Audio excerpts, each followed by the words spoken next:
어, 이제 주의 말씀을 듣는 여러분에게 예수 그리스도의 은혜와 평강이 충만하기를 축복합니다. 성찬식을 거하는 오늘은 특별히 감사하고 하나님 앞에 몹시 기쁜 날이면서요. 성찬식을 한다는 것은 우리에게 얼마나 특별하냐면 하나님의 자녀인가 아닌가를 확연히 구분해가는 외적인 표시가 드러나는 순간이에요. 그래서 예수님을 쫓는다는 사람들이 아무리 많아도 예수님을 쫓는 사람들이 그렇게 많다고 하더라도 그들이 왜 예수님을 쫓는가? 무엇을 구하려고 예수님을 쫓는 것인가? 라는 이 질문에 대해서 올바른 대답을 하는 사람이라야 성찬에 참여하는 의미를 바로 알고 실제 그런 사람이 성찬에 참여하게 되어지니까 예수님의 참 제자의 참여다 이렇게 볼 수가 있어요. 예수님을 쫓는다고 아무리 말해도 자신이 구하는 바가 예수님의 교훈에 일치하지 아니하면 이 성찬을 통해 주님께 주시고자 하는 진실한 목적이요, 궁극적 목적이요, 최종적 목적이 이루어지지 않게 되어져요. 그런 사람은 사실은 예수님의 참 제자의 무리에서 합당한 자가 아닌 것이 되어지죠. 예수님이 이 땅에 계실 때 대중적 인기가 많았어요. 예수님이 이 땅에 오셨는데 아무도 예수님을 알아주지 않고 혼자 예수님께서 겨우 12제자 모았는데 따돌림 당하고 그런 것이 아니고 예수님께서 십자가에 못 박혀 죽으시기 이전까지 실제로 예수님은 선풍적인 대중적 인기를 몰고 다니셨어요. 예수님이 가는 소식을 들을 때마다 이 서기관과 바리새인과 제사장들이 여간 거슬리는 게 아니었어요. 도대체 저자가 누구길래 그 많은 사람들이 저자를 향해 쫓아다니는가? 여간 거슬리는 것이 아니었고 경계에 경계를 하지 않을 수가 없었죠. 자, 물어볼게요. 여러분 도대체 왜 많은 사람들이 대중적인 사람들이 예수님을 그렇게 쫓았을까? 그건 딱 한 가지 때문에 그래요. 예수님이 무엇을 했기 때문에? 이적을 행했기 때문이죠. 그래서 오늘 2절에 보게 되면 오늘 6장 2절, 오늘 요한복음을 쭉 살필 텐데 요한복음 6장 2절을 보게 되면 그 말씀이 이렇게 나와요. 큰 무리가 따랐다. 그런데 그 까닭은 예수님이 누구에게 행하는? 병자들에게 행하는 표적을 그들이 보았기 때문이라. 예수님이 병자에게 행하는 표적을 보니까 큰 무리가 예수님을 따라다니기 시작한 거예요. 지금 같으면 안 그러겠어요? 지금 당장이 그러겠지. 그러한 그들이 예수님을 따라왔다가 이제 또 하나의 특별한 이적을 경험해요. 그것이 뭐냐면 오병이어예요. 오병이어의 이적을 경험하자 이들이 정말로 놀래요. 그 많은 들판에 5,000명이 앉아 있는데 그들에게 다 떡을 나눠줘요. 물고기 5마리, 아니 오병이어니까 떡이 5덩어리요, 물고기가 2마리. 그거 가지고 5,000명을 다 먹이시니까 주님의 이 표적적인 능력이 얼마나 놀라웠겠어요. 어떤 이들은 아마도 이것이 예수님이 실제 이적을 베푼 것이 아니라 예수님이 떡을 나누라 하니까 밑에 감췄던 것 이렇게 다 꺼내서 다 양심껏 내놓다 보니까 있는 자 없는 자 나눠 먹어서 모두가 고루 먹었다. 이렇게 이적적인 의미를 애써 축소하고 부인하고 이걸 사회적으로 평등 나누는 말로 표현하려고 그러는데 그거 참 문맥상 어울리지 않는 해석이고 틀린 해석이죠. 왜냐하면 이 예수님이 행하신 표적을 보고 14절 읽어보세요. 14절 말씀. 그 사람들이 예수께서 행하신 이 표적을 보고 말하되 이는 참으로 세상에 오실 그 선지자라더라. 이 감탄이 왜 나와요? 예수님이 실제로 뭐 하셨으니까 나오는 거예요? 표적을 행하신 것이죠. 실제로 이 표적을 보고 너무 놀랐는데 참으로 세상에서 오실 그 선지자라는 이 말씀의 뜻은 이들이 얼마나 갈망했던 그 선지자 모른다. 이건 사실 신명기에 모세를 통해서 약속된 선지자인데 모세와 같은 이요? 이스라엘을 광야에서 인도했던 모세와 같은 이요? 지금도 이스라엘을 이끌 이요? 그러면 하나님과 그들 사이 중재할 이요? 다윗 왕권 시대 영광을 회복할 일이요. 그가 오면 우리가 달라진다. 그가 오음이 곧 뭐냐면 하나님 나라의 임재로 생각했던 것이에요. 그저라! 그렇게 볼 수밖에 없다 싶을 만한 놀라운 표를 본 거죠. 그래서 15절 이들이 어떻게 하려고 그래요? 읽어보세요.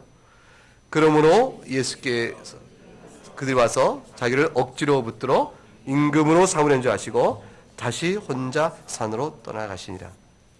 이들이 예수님을 향한 붙듦이 아주 집요했어요. 얼마나 찾아간지 몰라요. 이리 찾고 저리 찾고 끝까지 예수님을 찾아가요. 마침내 찾아와서 물어요. 라비요, 여기 도대체 언제 오셨습니까? 우리 얼마나 당신을 찾아 헤맨지 아십니까? 라고 물은 거예요. 예수님이 왜 이들을 피했을까요? 대중적 인기 있지, 실제로 이스라엘 왕이신 주께서 자기 백성의 자기를 영접치 않았다. 요한복음 1장에 말씀했는데 지금은 어떤 상황으로 6장에서 이 상황이 반전됐냐면 왕으로 오신 그를 영접치 않았다가 아니라 왕으로 모셔야겠다고 때를 지어 모여드니까 사실은 이것은 예수님께서 받을 만한 대접이요. 그 뜻을 이루실 만한 거 아닐까요? 근데 주님이 이들을 피해요. 왜 이들을 피했을까?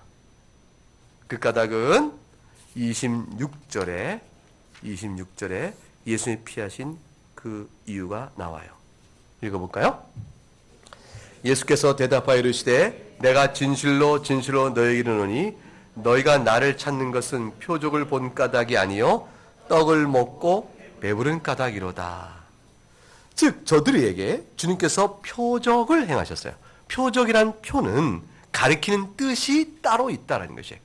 단순히 행해진 이적의 놀라운 사실과 그 능력을 행사하신 그분이 누구인가 라는 것을 넘어서서 그걸 행함으로 인하여 가르치는 뜻이 있다는 사실이에요. 이적은 이적 자체가 목적이 아니고 그걸 통해서 가르치는 바가 목적이에요. 그것을 담고 있는 표적을, 이적을 가리켜서 특별히 뭐라고 말해요? 표적, 사인하고 말하는 거예요. 사인. 표적이었다. 그런데 그 표적을 보고도 저희들이 그 표적 주신 의미를 깨닫지 못한 채 너희가 나를 찾은 까닭이 무엇 때문이야? 먹고 배부른 까닭이라 그랬어요. 먹고 배부른 까닭이라.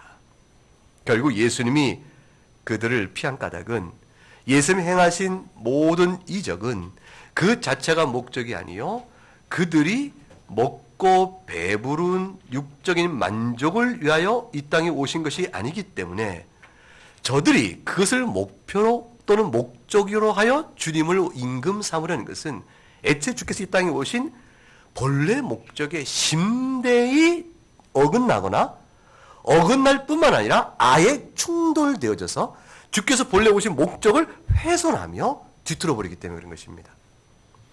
같이 있어도 좋은 것 아닌가가 아니고 근본적으로 주께서 오신 목적을 훼손해버리는 것이에요. 이 땅에 오신 그리스도의 목적과 복음 사역의 의미가 완전히 뒤집어져 버리는 것이에요. 그래서 주께서 저들을 거부해 버리십니다. 그리고 저들에게 27절에 분명하게 교훈하세요. 읽어보겠습니다. 썩을 양식을 위하여 일하지 말고 영생하도록 있는 양식을 위하여 하라. 이 양식은 인자가 너희에게 주리니 인자는 아버지 하나님께서 인치신 자니라. 주님께서 내가 너희를 피한 까닭, 너희가 나를 찾는 까닭, 그것은 결국 썩어질 양식을 위하여 나를 찾는 것인데 내가 너에게 주고자 하는 것은 영생하도록 있는 양식이라. 이 영생하도록 있는 양식은 인자가 줄 것인데 인자가 누구인고?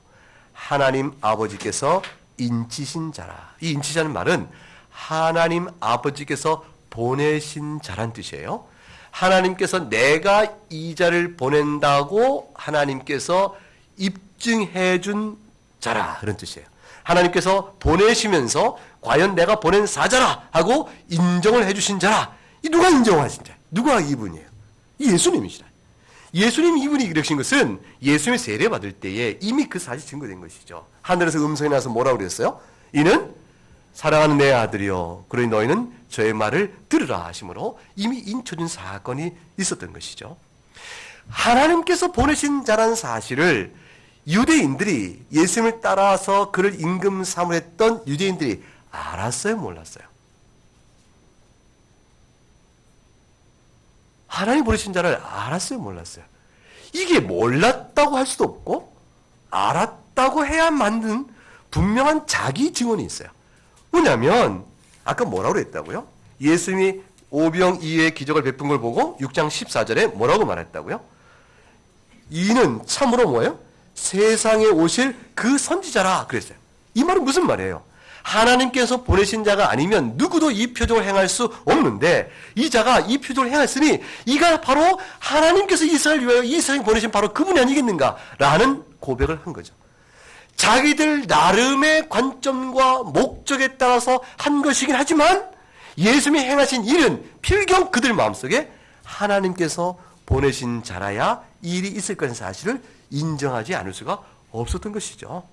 주님 말씀하시는 거예요. 너희가 인정하듯 내가 너에게 베푼 이 표적으로 말미암아 너희가 과연 내가 하나님께서 보내신 자라는 사실을 스스로 너희가 말하였은즉 내가 너에게 말하노니 썩을 양식을 구하는 것이 아니요 하나님께서 보내신 자가 너에게 줄 것은 곧 인자가 줄 것은 영생하도록 있는 양식을 위한 것이라. 두 가지를 일깨우신 것이죠. 첫째 하나는 먹고 배부를 위하여 표적을 구하지 말고 영생을 위하여 구하라. 주께 주신 첫 번째 교훈이요. 두 번째는 뭐냐면 그것은 누가 주느냐? 바로 영생은 예수님 바로 자신이 주신 것이라는 말씀을 나타내 보인 거예요. 유대인들이 이 말을 들었으면 여러분이 그 말을 들었다면 여러분은 어떻게 하시겠어요?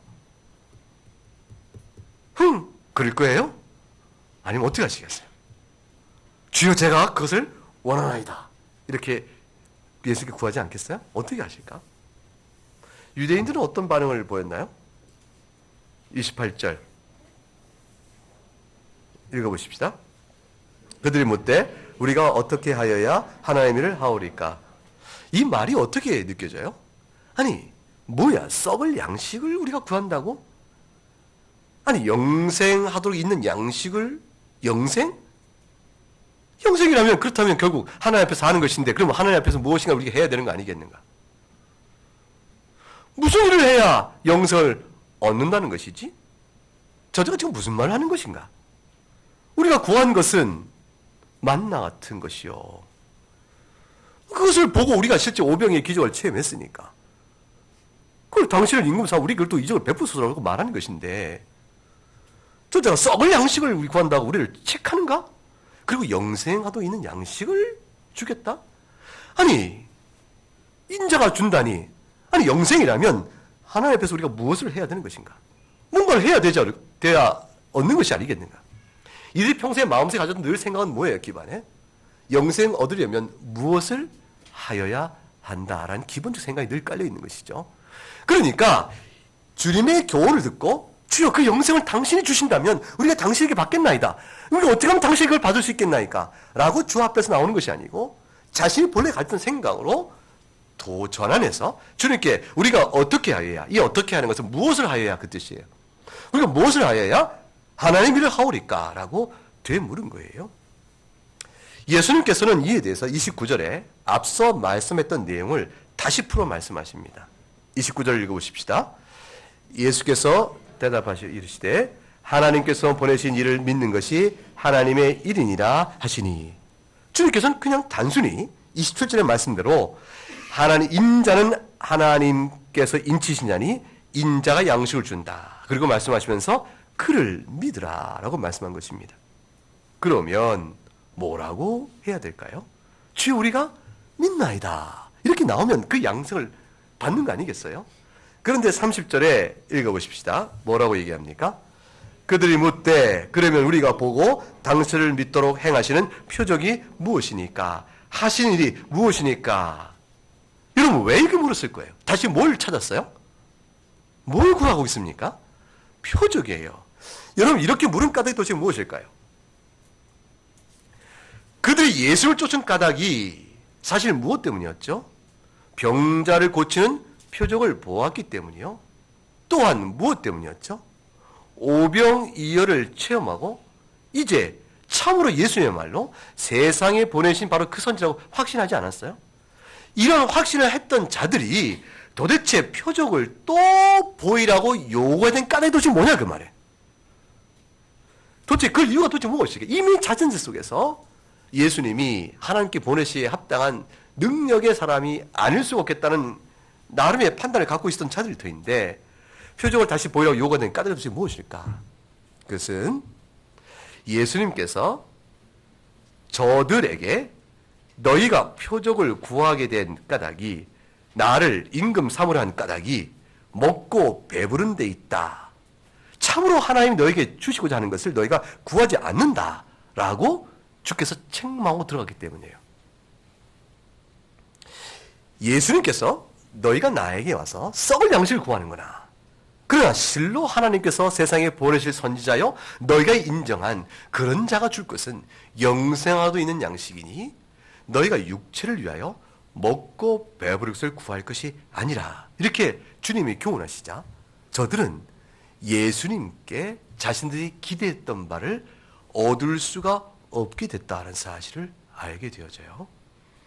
그리고 단순히 예수님께 자신들이 구할 바를 얻지 못하게 됐다라는 그런 예수님에 대한 실망감에 그치는 것이 아니고 거기에 넘어가서 도대체 그럼 우리가 구하는 것이 잘못됐단 말인가?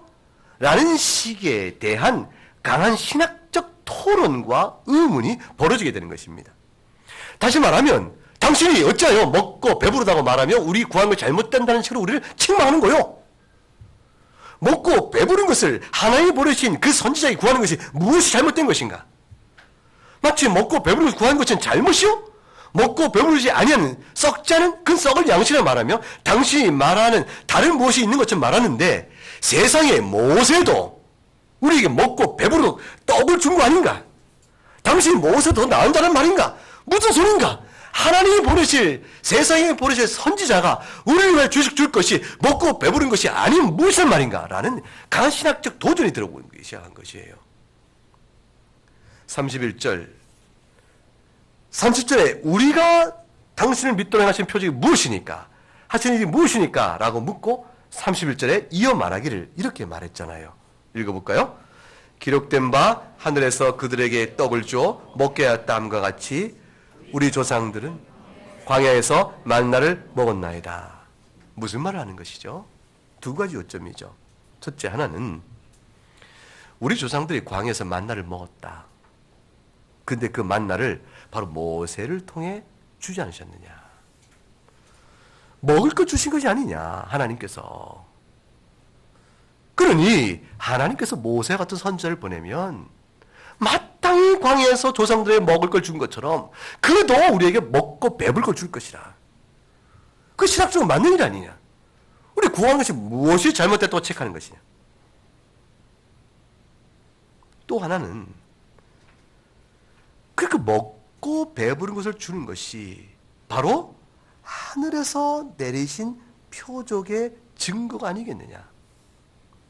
하늘에 주신 만나를 너희가 네가 썩을 양식으로 말하는가.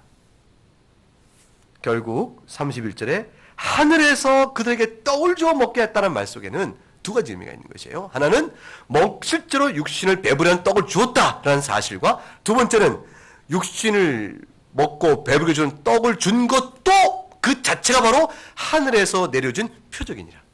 그러므로 하늘에서 내려진 표적을 보이라는 이 우리의 요구 앞에서 먹고 배부르게 하라는 우리의 기대는 정당한 것이라는 신학적인 해석을 깔고 그리스도의 말씀을, 예수의 말씀을 정면으로 맞받아치고 있는 것이에요.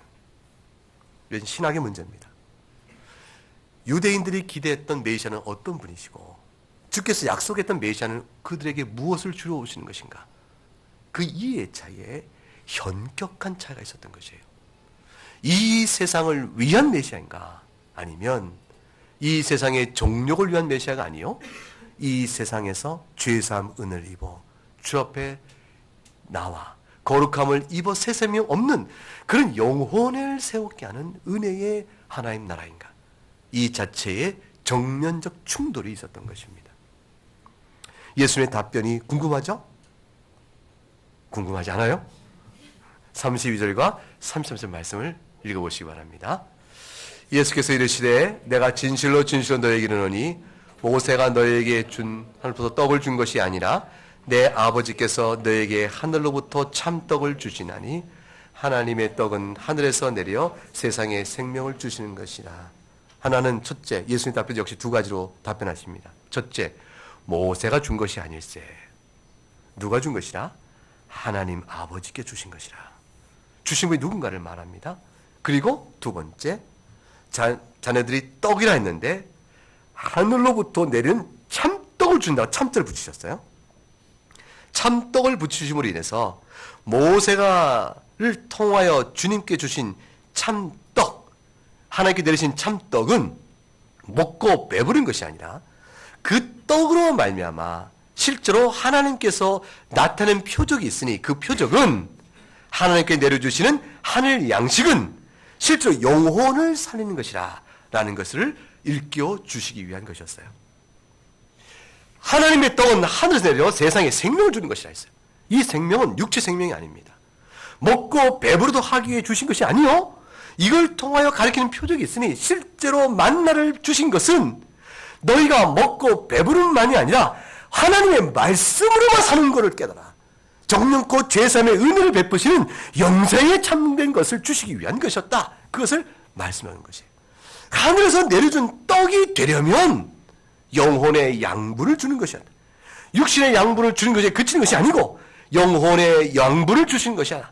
그래야만 되는 것이라는 사실을 일러주시는 것이에요.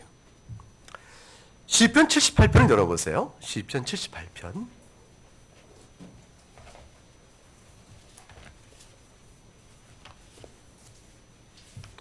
시편 78편 23절.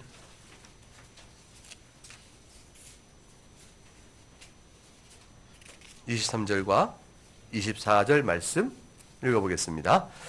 그러나 그가 위의 궁창을 명령하시며 하늘문을 여시고 그들에게 만나를 비같이 내려 먹이시며 하늘 양식을 그들에게 주셨나니. 이미 만나를 가리켜서 뭐라고 말씀했죠? 하늘 양식이라고 그랬어요.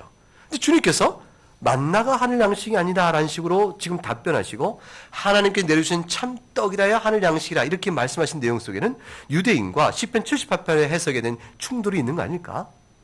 고린도전서 10장을 가볼까요? 고린도전서 신약성경 10장을 가보겠습니다.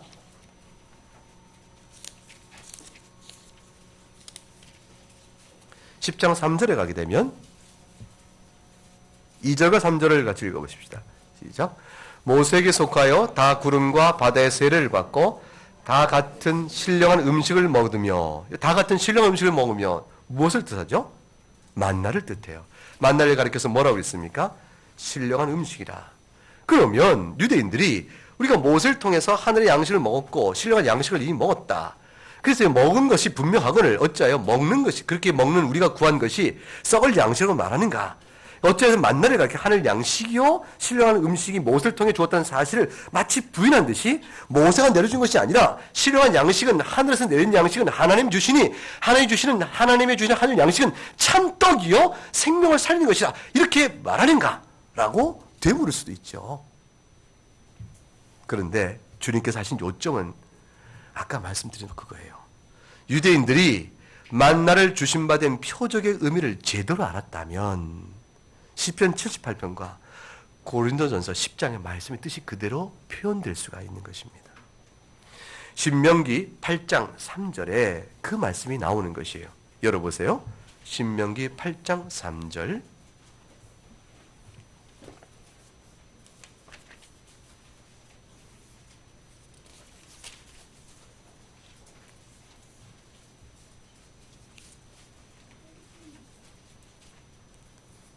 읽어볼까요? 시작. 너를 낮추시며 너를 줄이게 하시며 또 너도 알지 못하며 내 조상들도 알지 못하던 만나를 내게 먹이신 것은 사람이 떡으로만 사는 것이 아니요 여호와의 입에서 나오는 모든 말씀으로 사는 줄을 네가 알게 하려 하심이니라. 16절 17절 읽어봅니다. 내 조상들도 알지 못하던 만나를 광야에서 내게 먹이셨나니 이는 다 너를 낮추시며 너를 시험하사 마침내 내게 복을 주려 하심이었느니라. 그러나 네가 마음에 이르기를 내 능력과 내 손의 힘으로 내가 이 재물을 얻었다 말할 것이라. 주님께서 말씀하신 내용은 저들이 만나의 표적의 의미를 바로 깨닫지 못하고 만나를 주신 것을 오로지 육의 양식의 이적으로만 보고 있으므로 이적의 놀라운 능력을 하나님께 찬송하고 여호와 하나님께 영광을 돌린다고 말하지만 그러나 전혀 하나님과 상관이 없는 자가 되고 만다. 이건 굉장히 중요한 이야기죠. 예수 그리스도의 능력과 그 은혜를 참여한다고 해보십시다. 여러분이 경험했던 어떤 이적의 경험이 있어서 그것을 내가 참여한다고 아무리 말해도 그 주께서 베푸신 이적에 통하여 말씀하신 교훈의 뜻을 깨닫지 못하면 그것은 이적의 찬양이 주께서 원하시는 참된 제자됨의 신앙과 상관이 없어진다 그 말이에요. 그 많던 무리가 병자를 고치시고 우르르 따라다녔고 오병이절도 다 우르르 따라다녔지만 결국엔 주님의 이 말씀 때문에 저들이 다 흩어져 버리게 됩니다.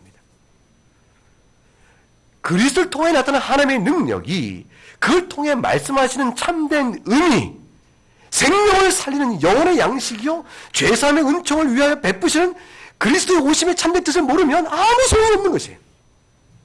복음이 무엇을 위한 것인가를 바로 깨닫지 못하면 아무 소용이 없는 것이라. 예수 그리스도의 이름을 부르고 자기가 하나님을 믿는다고 말하지만 내가 원하는 바를 얻기 위해 하나님의 이름을 부르면 아무 소용이 없는 것이라.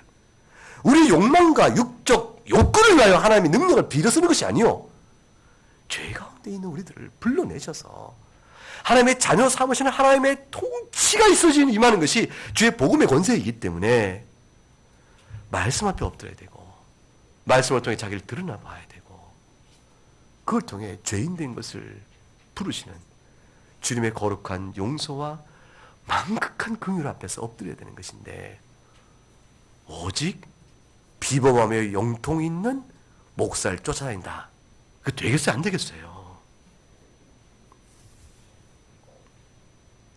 어느 분이 그랬대요. 저도 들은 얘기인데 그분이 어디서 올린 얘기인가 저한테 귀에 들려줬는데 전철을 탔는데 옆에 있는 두 아주머니가 서로 얘기를 나누시는 거예요. 아우, 교회를 옮겨야 될까 봐. 그래서 왜? 라고 묻더래요. 그 교회는 기도해도 효과가 별로 없고 목사님한테 부탁했는데도 별로 영험이 없어. 자식 문제, 남편 사업 문제, 건강 문제 내놓고 기도했는데 효과가 없어. 그랬더니 그 옆에 있는 분이 뭐라 했냐면 저기 아무개 교회를 가봐. 거기 가면 착착 기도응답이 이루어진다고 소문이 났던데 효과가 있어. 영험해. 그러니까 그걸 옮겨야겠어. 그 두 분이 주고받는 신자의 얘기를 듣고 기가 막히고 또 뭐도 막혔을까요? 뭐도 막혔을까요? 기가 막혔어요. 그렇게 가지고 올리는 어떤 글을 제가 읽었어요. 정말 그럴까? 신자인데 정말 그럴까? 그분도 성찬을 받을 텐데 신자라면 그랬을까?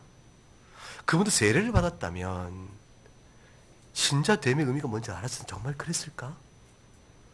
도무지 믿어지지가 않아요. 믿을 수가 없어요. 세례를 받았다면 세례 교육을 받았을 것이고 복음을 고백해왔을 거예요. 예수 그리스도가 누구신지 알았을 거 아니겠어요? 그런데 어떻게 그런 자가 그럴 수 있을까?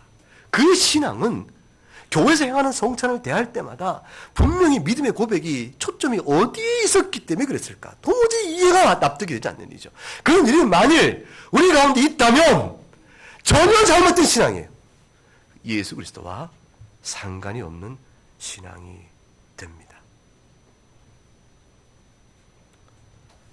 34절에 저들이 이렇게 말합니다. 읽어보세요. 그들이 이르되 주여 이 떡을 항상 우리에게 주소서. 마침내 달라고 그래요. 마침내 달라고. 어때요? 반갑죠? 마침내 달라고 그러는데 여러분 생각에 정녕 원하여 달라는 겁니까? 아니면 그런 거 있어? 한마디로 좀 우스운데 말도 안 되는데 있으면 줘봐라 라는 식으로 비아냥거림과 조롱과 멸시의 달람일까요? 어느 게 맞아요? 전자일까요? 후자일까요? 제가 길게 말한 게 답이에요. 뭘까요? 후자죠. 저들이 30절에 당신을 믿도록 행하신 표적이 뭐요? 라고 물을 때 이미 그리스도에 대한 적대적 관계로 돌아섰어요.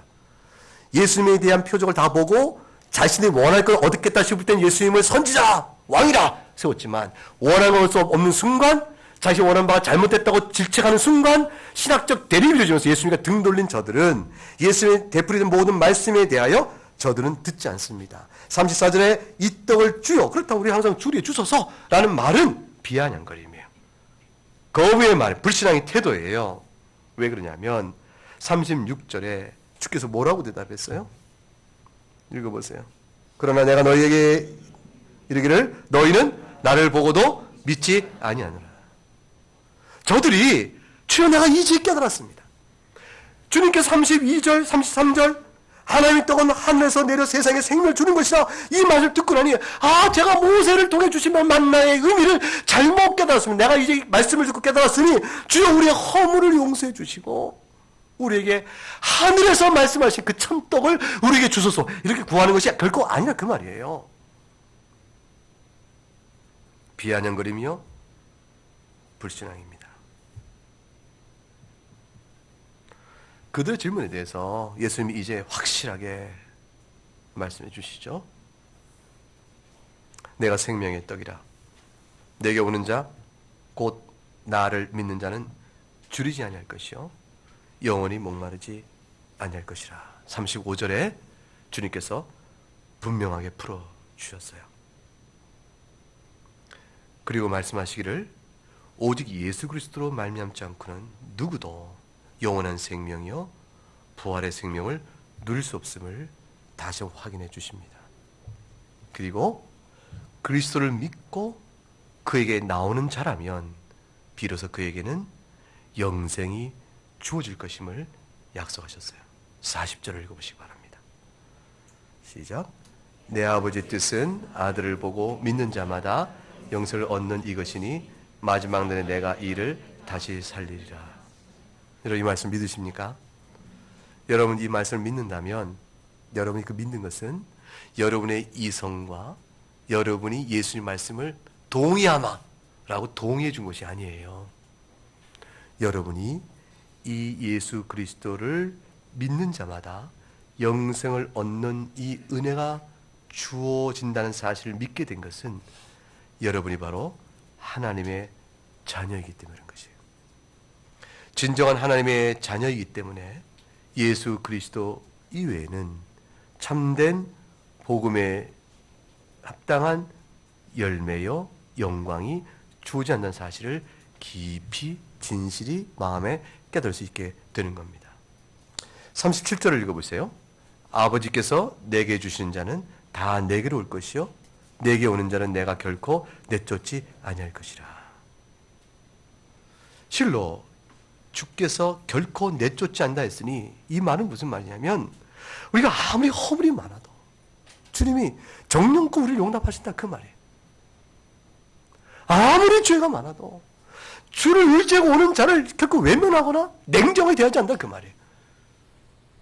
우리가 오늘 성찬에 나올 때에 여러분의 허물이 아무리 많아도 성찬을 통해 베푸심 받은 그리스도의 죄사함 은총을 믿고 나오면 누구에나 그를 위한 성찬을 받을 수 있도록 하시면서 성찬을 약속하신 받은 전적 죄사함 은혜를 베푸신다 그 말이에요. 내가 주님 앞에 나올 때 잣대로 키가 얼마나 재지 않으시는 것이에요. 우리의 거룩한 성화의 수준이 얼마큼이나 재지 않으시는 거예요.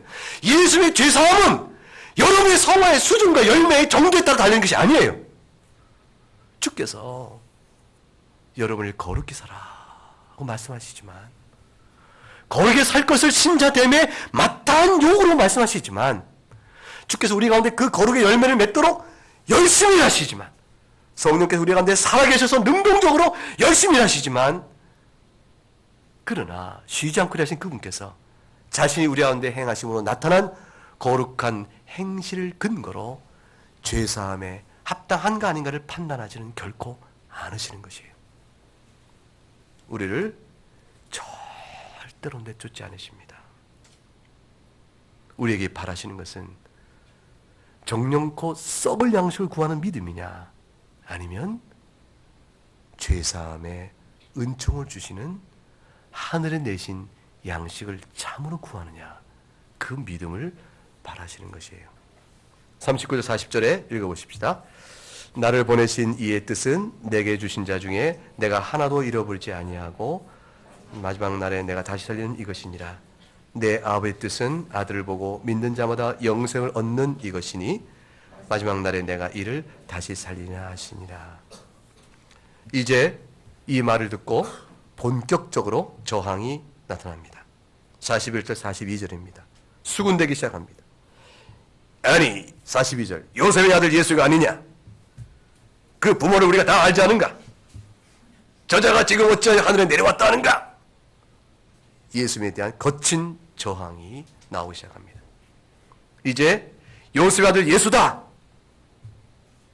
목수인 요셉의 아들 예수인 자가, 천박한 자가, 저자가 감히 하나님의 말씀을 운운하며 그렇게 하는 것인가?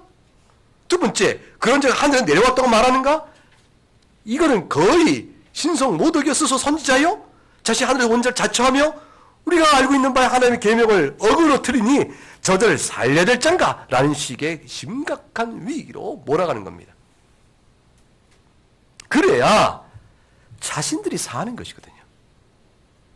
영생의 복을 거부하는, 이 땅에 썩어질 양식을 구하는 자신들의 신학이 옳다고 주장하면서 그들이 수군대고 있는 것입니다. 그런 것은 저들이 43, 44절에 말씀하는 것처럼 하나님께서 이끌어주지 아니하면 누구도 예수님께 나올 수가 없으니 저들이 본래 하나님께 속한 자가 아닌 것이죠. 47절 51절에 이어서 말씀 다시 주님이 정리해 주셨어요. 오늘 성찬을 임하는 우리들이 마음에 가져야 될 참된 믿음의 내용이 뭔가를 40절 51절에 정리해 주십니다. 읽어보십시다. 진실로 진실로 너희에게 이르노니 믿는 자는 영생을 가졌나니 내가 곧 생명의 떡이니라. 너희 조상들은 광야에서 만나를 먹었어도 죽었거니와 이는 하늘에서 내려오는 떡이니 사람으로 하여금 먹고 죽지 아니하게 하는 것이니라. 나는 하늘에서 내려온 살아있는 떡이니 사람이 이 떡을 먹으면 영생하리라. 내가 줄 떡은 곧 세상의 생명을 위한 내 살이니라. 유대인들이 서로 52절 다툽니다. 소용이 없어요. 주의 말씀을 가르쳤으나 듣질 않습니다. 그리고 이제 말합니다. 사람이 어찌 능히 자기 살을 우리에게 주어 먹게 하느냐. 사실 이건 있을 수 있는 질문이죠. 여러분 예수님께서 내 살을 먹어라. 그러면 여러분 누가 그 말을 듣고 이해할 수 있겠어요? 그러니까 유대인들의 이 반문이 이해가 될 법한 반문이라고 동정이 갈런지 몰라요. 그러나 이 말은 유대인이 어찌 능히라는 말을 두어서 사람이 자기 살을 먹을 수 없다라는 불가능성을 전제로 예수님이 여지껏 가르친 모든 교훈이 왜 그런가를 듣지 않으려는 자신의 불신앙을 덮어버리고 있는 것이에요. 여러분 불신앙이 왜 불신앙이에요? 홍해를 갈랐다. 그걸 어떻게 믿느냐? 기적에 대한 불신앙을 전제로 사람이 죄 가운데 있으니 그리스도 앞에 용서받지 못하면 살지 못해 라는 이 복음의 말씀 자체를 헤아려 듣지 않으려고 하는 것이에요. 예수께서 죽었다 살아나셨다 라는 부활 사건의 메시지를 사람이 죽었다 어떻게 살아나냐 라는 것에 대한 거부감을 기초로 해서 주께서 하신 교훈의 말씀 자체를 귀담아 들을 태도를 갖지 않고 그를 거부하는 자신의 불신앙을 정당하게 합리화시켜 나갑니다. 저들은 이제 예수님께 묻고 문답하는 모든 과정 속에 주께서 이미 그들에게 밝히 보이셨거늘 가르치셨거늘 이제 그들은 예수님의 교훈의 진정성이 무엇인가를 이치에 따져서 헤아리려고 하지 아니하고 어찌 사람이 능히 살을 그 말에 대한 표현으로 주 앞에 자신의 불신앙으로 완악하게 거부합니다. 결국 저들이 죽음의 길로 가는 것이에요. 그래서 예수님께서는 아주 명확하게 되풀이하세요. 53절부터 읽어보세요. 53절부터 58절까지 같이 읽어봅니다. 시작. 예수께서 이르시되 내가 진실로 진실로 너희에게 이르노니 인자의 살을 먹지 아니하고 인자의 피를 마시지 아니하면 너희 속에 생명이 없느니라. 내 살을 먹고 내 피를 마시는 자는 영생을 가졌고 마지막 날에 내가 그를 다시 살리니 내 살은 참된 양식이요 내 피는 참된 음료로다. 내 살을 먹고 내 피를 마시는 자는 내 안에 거하고 나도 그의 안에 거하나니 살아계신 아버지께서 나를 보내심에 내가 아버지로 말미암아 사는 것 같이 나를 먹는 그 사람도 나로 말미암아 살리라. 이것은 하늘에서 내려온 떡이니 조상들이 먹고도 죽은 그것과 같지 아니하여 이 떡을 먹는 자는 영원히 살리라. 예수님의 속죄의 은혜를 믿고 감사하는 자들은 삽니다. 예수님의 살과 피를 먹어야 산다. 성찬은 예수님의 살과 피를 보여주는 상징입니다. 이 상징 하나하나를 통해서 예수님께서 우리 죄를 위하여 죽으셨던 그 이유를 드러내주고 그것이 바로 주께서 이 땅에 오셨던 참된 신앙의 이유임을 드러내주세요. 이것이 바로 우리가 예수 믿는 참된 이유이고 그거 외에 다른 것을 좇으려고 예수를 따른다면 그것이 아니고 다른 것을 향하여 예수를 좇는다면 먹고 배부르기 위해 잡는 자들이요 결국 주님과는 상관이 없는 자들이 되는 것이라. 따라서 먹고 마시는 걸 위하여 사는 세상과 죄의 삶의 은총을 구하며 거룩한 주의 백성 사는 이 차이가 바로 예수 안에 있는 자와 세상에 속한 자를 그대로 완전히 갈라주는 것입니다. 성찬에 참여함으로 우리는 주님과 하나가 되어지고 우리가 서로가 하나가 되어집니다. 신령한 은혜를 구하면서 복된 성찬의 자리에 참여하는 여러분이 될 수 있기를 주의 이름으로 축복합니다.